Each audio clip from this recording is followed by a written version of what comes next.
बोला नाथों के नाथ भोलेनाथ की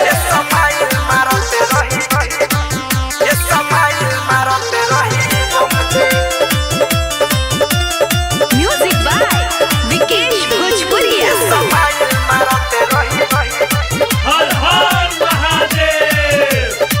बाबा के बूटी से भरल बा चिलम जी, आई रहुओ लगा लिए के दम जी।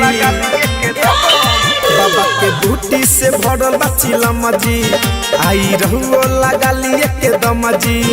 नहीं रहम केहुओ से कम जी, ए समाइल मारते रही बम जी। नहीं रहम केहुओ से कम जी, ए समाइल मारते रही बम जी।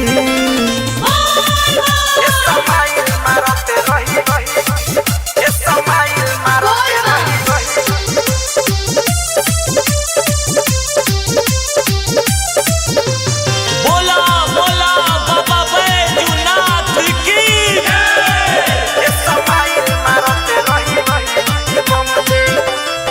भोला के बूटी से सुना कांवरिया, दुख होला दूर हो।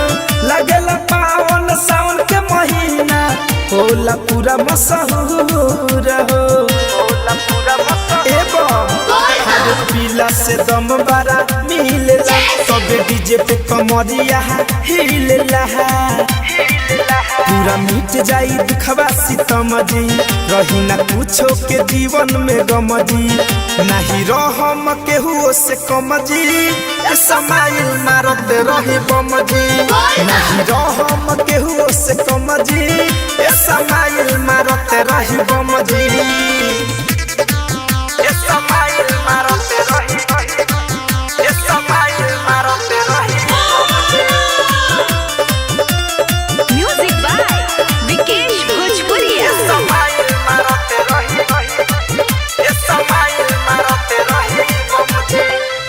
मिठू मिसाइल लेखा मीठी बोली बोल के बोलबम के नारा लगई हा। जाके सुनो देव घर में सबसे पहिले जलवा चढ़ई हा। पीला से चढ़ेला जो सहो, मारी के हो जैब मद हो सहो। सुनी रहुआ से कहतानी हम जी, नाचे धड़कन धनंजय छमा छम जी। नहीं रहम केहुओ से कम जी, ए समाइल मारत रही बम जी। नहीं रहम केहुओ से कम जी, ए समाइल मारत रही बम जी।